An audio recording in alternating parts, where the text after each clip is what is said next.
سے زیادہ مالدار ہونے کی خواہش رکھتے ہیں تو یہ چھوٹا سا عمل کر لیں، جو خواہش دل میں لے کے آؤ گے اللہ کے حکم سے وہ پوری ہوگی۔ مال و دولت کے ڈھیر لگ جائیں گے، آزما کر اپنا دیکھ لیں یہ کراماتی تسبیح۔ اعوذ باللہ من الشیطان الرجیم، بسم اللہ الرحمن الرحیم۔ شروع کرتی ہوں اللہ کے بابرکت نام سے جو بڑا مہربان اور نہایت رحم فرمانے والا ہے۔ لاکھوں کروڑوں درود و سلام ہوں کملی والے آقا محمد مصطفیٰ صلی اللہ علیہ وآلہ وسلم پر، جو خاتم النبیین ہیں، جو خاتم المرسلین ہیں، جن کے بعد نہ کوئی نبی ہے نہ رسول ہے۔ لاکھوں کروڑوں درود و سلام ہوں اہل بیت پر۔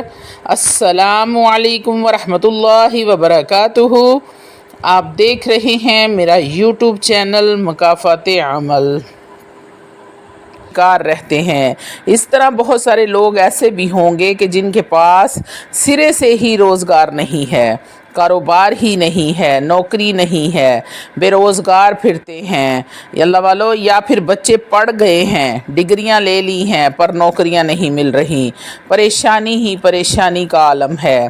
تو دونوں طرح کے یعنی آسودہ زندگی والے ہو گئے، اور ایک وہ جن کے پاس سرے سے رزق ہی نہیں ہے، اور تیسرے وہ لوگ ہیں جن کے پاس رزق تو ہے پر برکت نہیں ہے، یا ایسے کہہ لیں کہ رزق کی بہت تنگی ہے۔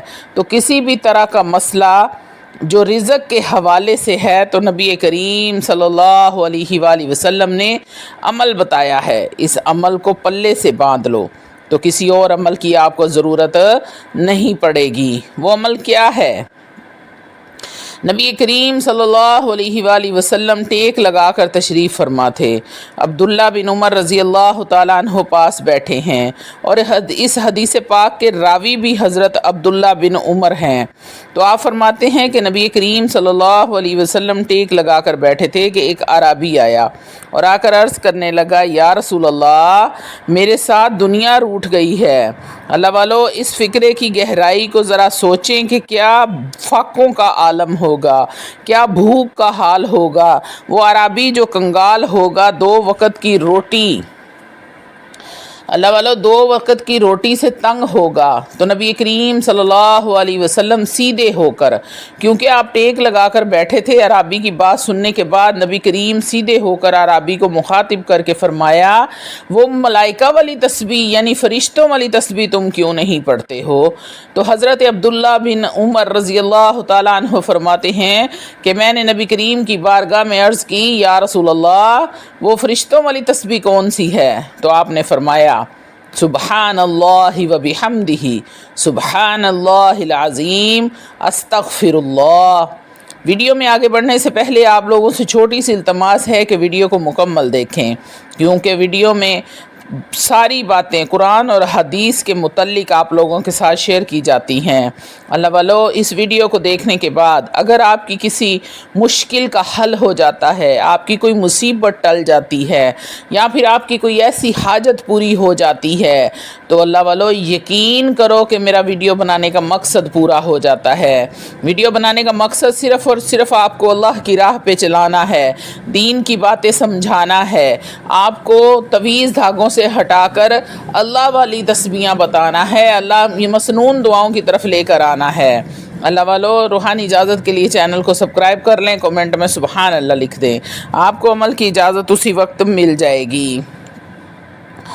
آپ نے فرمایا، سبحان اللہ و بحمدہ، سبحان اللہ العظیم، استغفر اللہ۔ تو نبی کریم صلی اللہ علیہ وآلہ وسلم نے اس اعرابی کو تلقین فرمائی کہ طلوع فجر یعنی کہ فجر کی اذانیں شروع ہو جاتی ہیں، یعنی فجر کا وقت شروع ہو جاتا ہے، اس وقت اس تسبیح کو پڑھنے کا صحیح وقت ہے، کیونکہ اس وقت کی تاثیر بہت زیادہ آئے گی۔ یعنی فجر کی اذان سے پہلے نبی کریم صلی اللہ علیہ وسلم نے فرمایا ہے، کیونکہ یہ وقت وہ وقت ہے جب مخلوق خدا کو روٹی روزی بانٹی جاتی ہے، یعنی کہ رزق بانٹا جا رہا ہوتا ہے۔ اس وقت اللہ رب العزت کی پاکی کو کبریائی کو، اس کی عظمت کو، اس کی بڑائی کو بیان کرنا ہے، اور اللہ رب العزت سے اپنے گناہوں کی معافی بھی مانگنی ہے، کیونکہ بہت سے ایسے گناہ ہوتے ہیں جن کی وجہ سے رزق میں تنگی آ جاتی ہے۔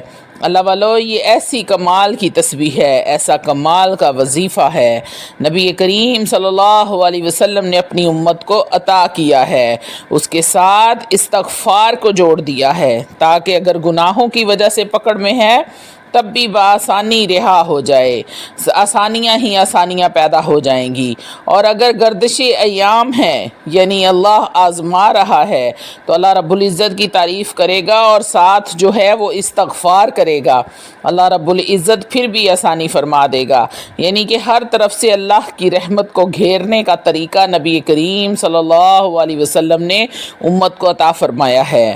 اور اس کے پڑھنے کا وقت کیا بتایا؟ تہجد کا، یعنی فجر کی اذان ابھی نہیں ہوئی ہو اس وقت اس کو پڑھنا ہے۔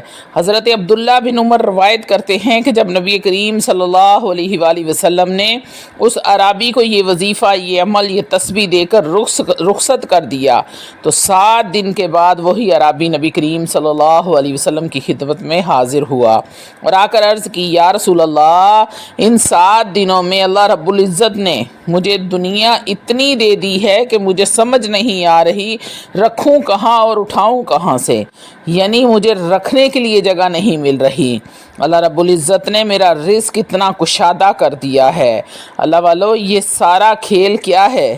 ایمان کا، یقین کا، تقوی کا، اور جب نبی کریم صلی اللہ علیہ وسلم کی بات پر یقین ہوگا، ایمان ہوگا، پھر یقین کامل کے ساتھ جب یہ عمل آپ کرو گے تو انشاءاللہ تعالی العزیز آپ کو نفع ہو کر ہی رہے گا۔ تو اس تسبیح کو آپ نے فجر کی نماز سے پہلے پڑھنا ہے، اور اگر کسی وجہ سے یہ تسبیح اس ٹائم نہیں پڑھی جا سکتی تو آپ فجر کی نماز کے وقت بھی پڑھ سکتے ہیں۔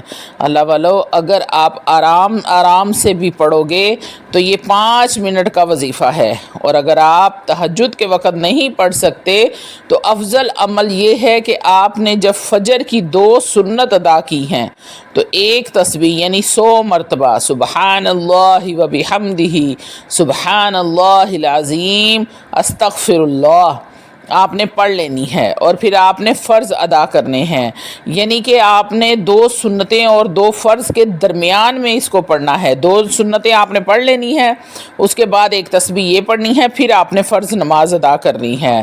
تو اللہ والو، میری مائیں اور بہنیں مجھ سے اب یہ سوال کریں گی کہ جن دنوں میں نماز نہیں پڑھنی ہے ان دنوں میں کیا کرنا ہے؟ تو اللہ والو، یہ وظیفہ ہے، یہ عمل ہے، اس کا نماز کے ساتھ کوئی تعلق نہیں ہے۔ آپ نے اپنے وقت پر اس وظیفے کو کرنا ہے، بلکہ آپ کے پاس اگر ٹائم ہے تو اس وظیفے کو لا تعداد پڑھیں، جو 100 بار بتائی گئی ہے اس سے زیادہ کثرت کے ساتھ پڑھیں۔ اللہ والو، جب آپ ہزاروں کی تعداد میں روزانہ اس کو پڑھیں گے تو پھر اللہ کا ایسا کرم ہوگا کہ آپ کا گمان بھی نہیں ہوگا کہ آپ کو ایسے معجزات دیکھنے کو ملیں گے۔ اللہ والو، حدیث پاک میں آتا ہے کہ جب اس تسبیح کو فجر کی نماز کے بعد پڑھو اور عصر کی نماز کے بعد پڑھو، اس لیے وہ میرے بہن بھائی جو مالی تنگ دستی کا بہت زیادہ شکار ہیں، وہ ایک تسبیح صبح فجر کے وقت کریں اور ایک تسبیح عصر کے وقت کریں۔ اس عمل کے ساتھ ساتھ اللہ والو، آپ کو کسی اور عمل یا کسی اور وظیفے کی ضرورت نہیں پڑے گی۔ اللہ رب العزت اتنا نواز دے گا کہ آپ کا گمان بھی نہیں ہوگا۔ اللہ والو، رزق بڑھانے کے لیے اس سے زیادہ طاقتور، اس سے زیادہ پاورفل اور آسان عمل کوئی نہیں ہے۔ حضرت ابو ہریرہ رضی اللہ تعالیٰ عنہ نے ارشاد فرمایا کہ نبی کریم صلی اللہ علیہ وسلم نے فرمایا، جو شخص اس تسبیح کو یعنی سبحان اللہ و بحمدہ سبحان اللہ العظیم استغفراللہ، جو شخص کثرت کے ساتھ اس تسبیح کو پڑھنے والا ہوگا، روز محشر اس کے نامہ اعمال جیسا کسی اور کا نامہ اعمال نہیں ہوگا، یعنی اس کا نامہ اعمال سب سے زیادہ بہتر ہوگا۔ نبی کریم صلی اللہ علیہ وسلم نے ارشاد فرمایا، اس تسبیح کا وزن ہی اتنا زیادہ ہوگا کہ روز محشر آپ کا پلڑا بھاری ہو جائے گا، میزان میں آپ کا پلڑا بھاری ہو جائے گا۔ اس کے بعد پھر نبی کریم صلی اللہ علیہ وسلم نے ارشاد فرمایا، دو کلمات ایسے ہیں جو میزان کے اندر بہت بھاری ہیں پر زبان کے اوپر بہت ہی ہلکے ہیں۔ وہ کلمات کیا ہیں؟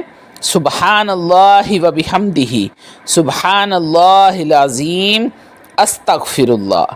اللہ رب العزت آپ کو اور مجھے بھی روز محشر ہمارا سب کا حساب آسان کرے اور ہمیں ایمان پر قائم رہنے کی توفیق عطا فرمائے، آمین۔ اللہ والو، اپنی زندگی میں اگر آپ یہ 3 کام شامل کر لیتے ہیں اور اس کے ساتھ اس وظیفے کو کثرت کے ساتھ کرتے ہیں تو آپ یقین کریں کہ دنیا جہان کی شان و شوکت، عزت، دولت، رتبہ، شہرت، مرتبہ، پیسہ، گاڑی، بنگلہ، گھر، ہر طرح کی آسائشوں سے آپ کی زندگی ایسی ہو جائے گی کہ آپ سوچنے پر مجبور ہو جائیں گے کہ وہ ایسا کون سا میں عمل کرتا ہوں جس کی برکت سے اللہ رب العزت نے مجھے اتنا نوازا ہے کہ میں پوری زندگی اگر شکرانہ کے لیے سجدے میں سر رکھ کے گزار دوں تو میں اللہ رب العزت کا شکر ادا نہیں کر سکتا۔ وہ 3 اعمال کون سے ہیں؟ سب سے پہلے نمبر پر آپ اپنے آپ کو 5 وقت کا نمازی بنا لیں۔ اللہ والو، اگر آپ اپنے نہیں نماز پڑھتے 5 وقت کی تو 5 وقت کی عادت خود کو ڈال لیں۔ آپ 3 ٹائم کھانا بھی تو کھاتے ہیں، اگر 5 وقت نماز کی عادت ڈال لیں گے تو فرق کوئی نہیں پڑے گا، کیونکہ نماز کا تو حساب آپ نے دینا ہی دینا ہے۔ اور اگر اپنی روزانہ کی روٹین میں سے صرف کچھ ٹائم نکال کر آپ اللہ کے سامنے سر سجود ہوتے ہیں تو اللہ رب العزت آپ کے لیے بہت ڈھیروں آسانیاں پیدا فرما دیتے ہیں۔ اللہ والو، دوسرا عمل، ہر وقت باوضو رہنے کی کوشش کریں۔ جب بھی واش روم میں جائیں، ہاتھ دھوئیں، اسی وقت وضو کر لیں۔ کوشش کریں کہ زیادہ سے زیادہ وضو میں رہیں اور روزانہ کی بنیاد پر تھوڑا بہت قرآن مجید، فرقان حمید کو پڑھا کریں۔ چاہے آپ ایک لائن پڑھیں، چاہے آپ ایک رکوع پڑھیں، چاہے آپ ایک آیت ہی کیوں نہ پڑھیں، لیکن قرآن مجید، فرقان حمید کو روزانہ کی بنیاد پر کھولا ضرور کریں، اس کو بند کر کے نہ رکھیں۔ اور تیسرا جو سب سے زیادہ ضروری عمل ہے، توجہ میرے بہن بھائی ذرا میری طرف کر لیں کیونکہ یہ بہت ہی ضروری بات ہے۔ اللہ والو، آپ بد نظر نہ ہوں، یعنی کہ آپ کی نظر پاک ہو، آپ کی تنہائیاں پاک ہو، آپ تنہائی میں بھی کوئی ایسا عمل مرتب کرنے سے ڈر جائیں، کوئی ایسا گناہ مرتب کرنے سے ڈر جائیں اللہ سے کہ کوئی مجھے نہیں دیکھ رہا لیکن میرا رب مجھے دیکھ رہا ہے، میں نے اپنے رب کے سامنے پیش ہونا ہے اور میرا رب مجھے دیکھ رہا ہے۔ صرف اس بات سے آپ ڈر جائیں گے تو اللہ رب العزت آپ پر اتنا راضی ہو جائے گا، اللہ رب العزت اپنے فرشتوں سے فرمائے گا کہ دیکھو میرے بندے کو دنیا کا نہیں میرا ڈر ہے، میرے لیے اس نے یہ عمل کیا ہے۔ تو اللہ والو، آپ اللہ رب العزت کی نگاہ میں بہت زیادہ افضل ہو جائیں گے، اللہ رب العزت آپ سے راضی ہو جائیں گے۔ صرف اور صرف آپ کے دل میں اللہ رب العزت کا خوف ہو۔ اپنے موبائلوں کو صاف پاک رکھیں، کیونکہ آج کل موبائلوں والی بیماری ہر بندے کو لگ چکی ہے اور موبائلوں میں ہر گند پایا جاتا ہے، لیکن آپ نے اپنے آپ کو صاف رکھنا ہے۔ آپ نے کوئی ایسی چیز نہیں دیکھنی، نہ موبائل میں رکھنی ہے۔ اپنے بچوں کو بھی اس کی ترغیب دیں اور خود بھی اس پر عمل کریں۔ نماز کے لیے بچوں کو بچپن سے ہی عادت ڈالیں، نماز اور قرآن کی عادت اپنے بچوں کو ڈالیں، جیسے آپ ان کو اسکول کی عادت ڈالتے ہیں، ان کو اسکول بھیجتے ہیں، اسی طرح بچوں کو نماز کی عادت ڈالیں، مدرسے کی عادت ڈالیں۔ اور یہ تسبیح سبحان اللہ و بحمدہ، سبحان اللہ العظیم، استغفر اللہ، اس تسبیح کو بچوں کو زبانی یاد کروائیں اور بچپن سے ان کو پڑھنے کی عادت ڈالیں، تاکہ جب ان کو عادت ڈلی ہوگی تو وہ دن رات اس کا ورد کریں گے اور کوئی مشکل کبھی آئے گی ہی نہیں۔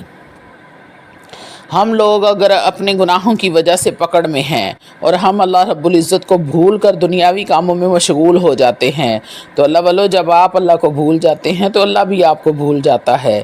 اس لیے آپ نے نماز کا جو اہتمام ہے آپ نے لازمی کرنا ہے، چاہے آپ کا دل کر رہا ہے یا نہیں کر رہا، آپ نے حاضری ضرور لگوانی ہے۔ امید کرتی ہوں کہ آپ کو میری باتوں کی سمجھ آ گئی ہوگی۔ وآخر دعوانا الحمدللہ رب العالمین۔